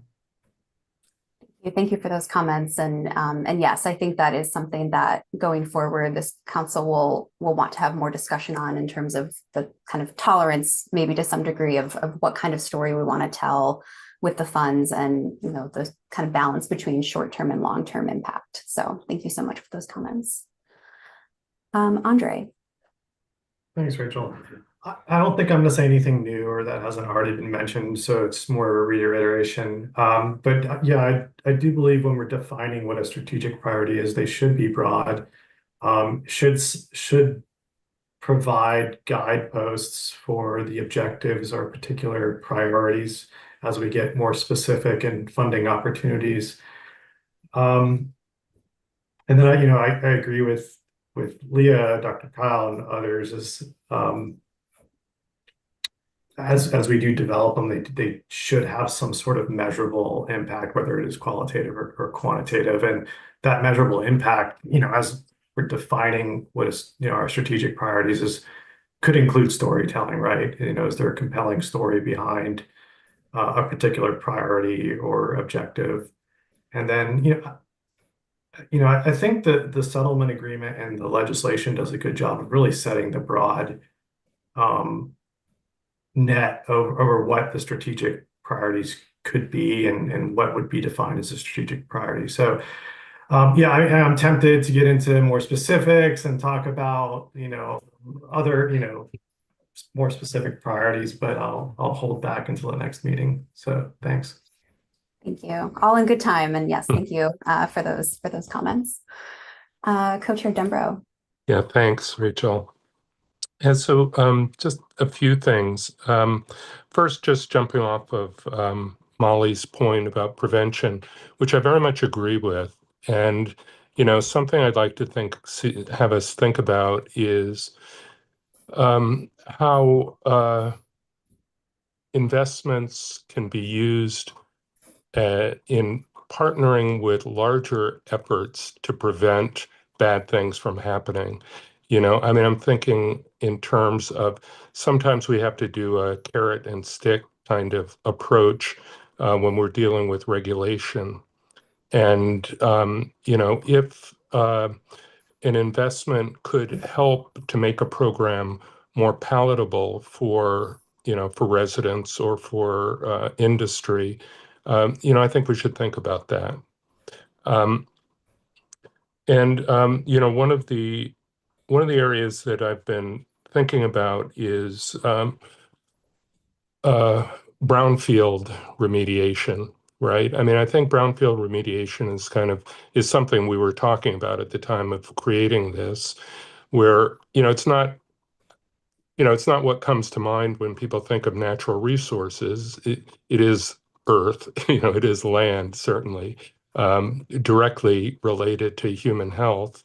But also, I think a very important component of our efforts to increase more housing, improve livable housing livability, and have more housing. So I think that's a kind of partnership or co-benefit that we should be thinking about. And and then the third thing is just when we're thinking about partnerships, we should not forget local governments and the cities, counties, watershed councils. We heard from that as well. I think those kinds of partnerships could be very strategic and very helpful. In terms of the use of the word objectives, I think we need to be clear about what we mean by that, actually. I've often seen when entities are creating strategic plans, they use objectives as a sort of level of the plan, right? So you have your strategies and then you have your objectives. And so, I think we need to be really clear about what we mean by objectives here. And I will agree with everyone who said that the strategic priorities need to be broad, and we need to have a deliberative process for setting them and going to the public for changing them. But I do think that with every biennium, we might have a set of objectives that is more sort of time-bound and based on what we've done already and what needs to be done, particularly at this moment. Thanks. Yeah, thank you. That's great feedback. Representative Helm? Thank you. And one of my strategic objectives of being on this council is to make sure that I try to talk at least as much and as often as Senator Dembro and Jeff Huntington. So I'll apologize in advance for that. What I wanted to, and I know that staff already captured my comments on this, but I was almost hoping that Leah and Andre would wade in, and I'd invite them to do so, maybe not today, but soon, because it's a big discussion. In that part of our strategic objectives as a state with regard to many of our resources, and it's going to be hard for me to get my head out of water. Sorry, guys. That's where it all starts and ends with me. But when we're talking about strategic objectives there, we don't have an open field or a blank palette there. We exist within federal frameworks, at least, and some state frameworks. And so I'd be really interested to hear our agency folks talk soon about the structures that they are already working in. Clean Water Act, Endangered Species Act, Clean Drinking Water Act, to understand, I mean, those are frameworks that we're not going to change as much as we might wish to do so in the spending of this money. And so to the extent that what we want to do intersects with those areas, I really would like to understand what our agency folks believe are the existing sideboards, limitations, ceilings, however you want to think about it. So that, again, we're doing what many of us commented and you reflected, which is we don't want to spend money on areas and issues that already have pots of money dedicated to them. Thanks. Thank you so much for that. And yes, I think, that's something to keep in mind as we're moving through this, and we'll rely, I think, very heavily on Directors Colbert and Feldon to help frame some of that for the state agencies and for the State Agency Program Fund. So thank you for that. Any other comments, questions, or just things folks would like to note on the strategic priorities? Yeah, Director Feldon. Well, I don't want to take us down a path that you were hoping to kick to another conversation, but I feel compelled to at least maybe get people's thoughts going a little bit in response to Representative Helm. I think one of the first things that comes to mind for me in terms of the frameworks that we operate in that can be really helpful in informing this work are the basic scientific standards that exist. And some of this has to do with environmental standards, and it has to do with public health standards. So that, OHA sets or DEQ sets, and those standards being almost always for the purpose and benefit of humans and wildlife. And so those standards in and of themselves provide a framework, I think, for this body to evaluate where you're going to get the most benefit to people and wildlife, and then, in return, the environment, if you're measuring against where those standards are not being met in the most egregious ways. On the flip side, I think the fund is also an opportunity to deal with issues that fall outside of the typical regulatory framework, or for which that framework is not getting us to restoration. Not trying to be vague here, but simply meaning, where you have environmental contamination that's legacy and there's not a current responsible party that, is solvent or can be, held legally responsible. And yet we know that it's, really a detriment to human health and the environment. So I think having this conversation about the frameworks that exist and what they give us or afford us in this process is really a good raise by Representative Helm. So I appreciate that. Thank you.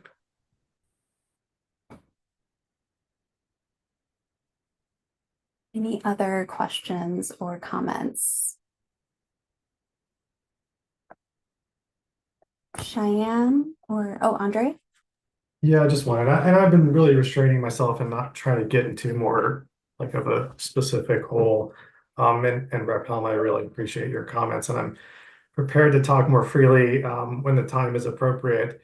But I guess my question is it, and I understand PCB pollution can be very diffuse and hard to kind of nail down. But then also we have some sites in Oregon where we know we have heavy amounts of PCB pollution, and there are ongoing projects currently within the federal and state structure to address those. But would it be helpful for this council to kind of understand where PCB pollution has had impacts in the state as we are kind of setting these strategic priorities, or at least evaluating criteria for them?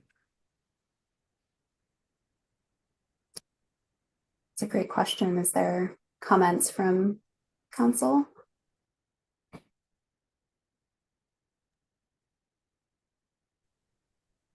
Dr. Kyle? Again, trying to really restrain myself from going down this rabbit hole, which is hard because I think we all have some ideas. I think the sources of PCBs are actually pretty well known. There's the legacies that are still hanging around, and I think those can be identified through the monitoring that DEQ does with fish advisories in our waterways. And they can also be identified pretty quickly from sources that are well known that people might have forgotten about, like weird little things, transformers and PCB balance and stuff like that. So I think you could create an inventory quite quickly. I think that's a useful place to start. And I would just be hesitant, though, to spend too much time studying the problem, since the problem has actually been very well studied. So I'd like to see us use information that has been gathered to inform priorities or processes or proportions of funds to different types of activities. But I would hate to just continue to study the problem to death. As an academic, who would have thought that would be the words out of my mouth? No, that's great framing. Thank you, Dr. Kyle. Co-Chair Dembrow. Yeah, thanks. I appreciate that, Molly. But I also would encourage us not to just focus on PCBs, right? The settlement is broader than that. It's having us look at, any sort of damage, restoring damage that's caused in a broader sense, not just by PCBs. So I think that is important for us to recognize. Yes, thank you for that. Co-Chair Holliday. Yeah, thank you. I don't have much to add. I'm sharing a lot of the same sentiments of wanting it to be broad. I'm really thinking about the story that this fund is going to tell and what grad student is going to read, like, what, 30 years from now? And like, how are we going to feel about that? How is the fund going to land? One thing I want to uplift is we're a new council. There's a lot of great minds, but we're kind of just trying this out, and we have this moment to be creative or create an approach or these strategic priorities in any way we want.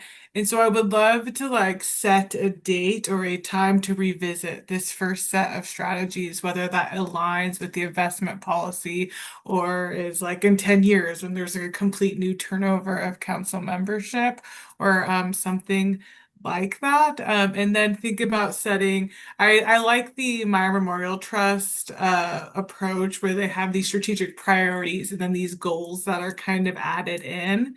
And so like setting these broad strategic priorities and then revisiting and maybe setting goals from there on out on where the funding has gone. Yeah. Yeah, thank you for those comments. And that is going to be part of council's deliberation and decision-making space in this is how long do, we want these priorities to apply. There is the ability to change them, and it doesn't have to be on any specific timeline. So there really can be some good input in terms of what the will of council is for the duration of them and how often we should revisit that. So great comments for council to be keeping in mind. Any other comments? I will just add that we do plan to bring this back up as probably a standing agenda item topic for the next few council meetings. And so this won't be the last that you hear about the strategic priorities until, we do plan to start the engagement process, but we'll be keeping council informed of progress along the way and keep bringing questions before you for input.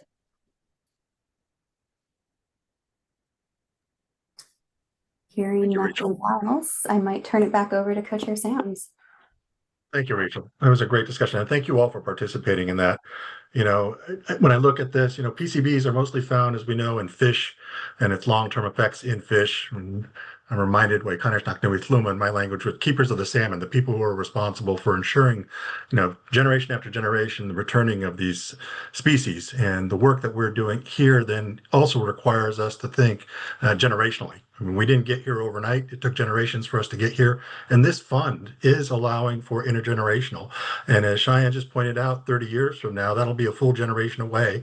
What will they say? How will they think? As we look and try to figure out, objectives really are about those short term of, where we want to go and when and what that time frame is, basically the how and when versus our goals, which are more of the aspiration. Most people think that the goal is the end thing. A goal is really the aspiration you wish to get to and tells you, what it is we want to do and what it should look like in the end. But will we always make it or not? Or will we fall short or will we go past it? That's the question that we will have to see, because as we know, much of the cleanup and the work that must be done in trying to do ecosystem restoration on the scale we wish to do it is intergenerational work. Humans manipulate all of their environment, always have.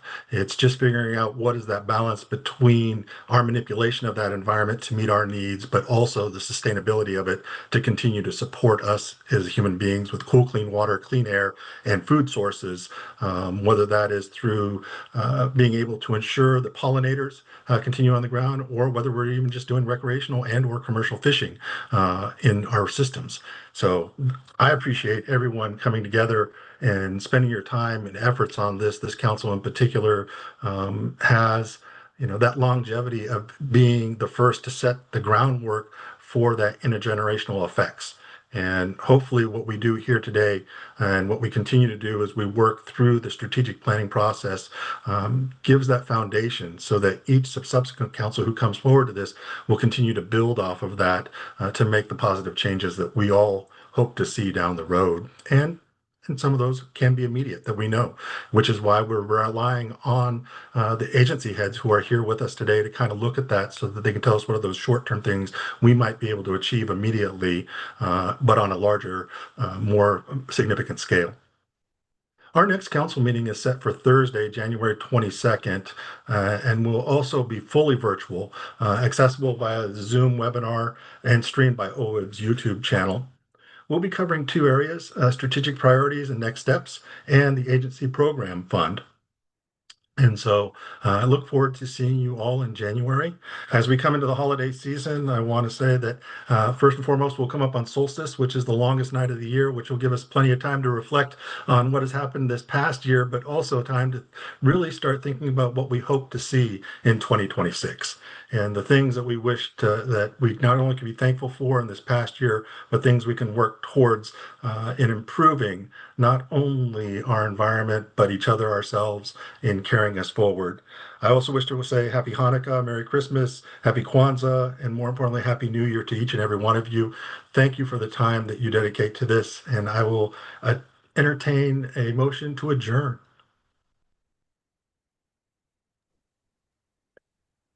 Boy, after those words, I reluctantly will make that motion. I prefer to hear you keep speaking, Chair Sams. That's very kind of you, Chair Dembrow. And I will say one thing also, Chair. I accidentally turned on the transcript function here and haven't figured out how to turn it off. But I will say that it is this is, I think, the best transcript program that I've ever seen.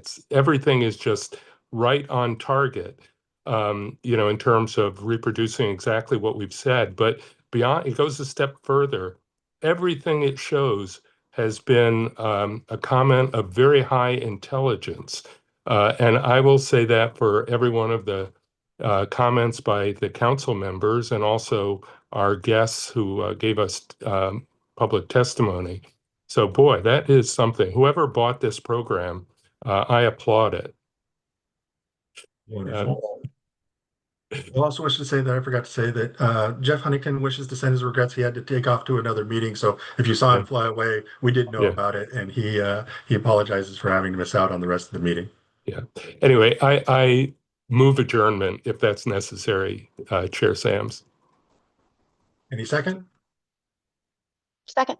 Second by Leslie. All in favor of adjourning, say aye. Aye. Aye. Aye.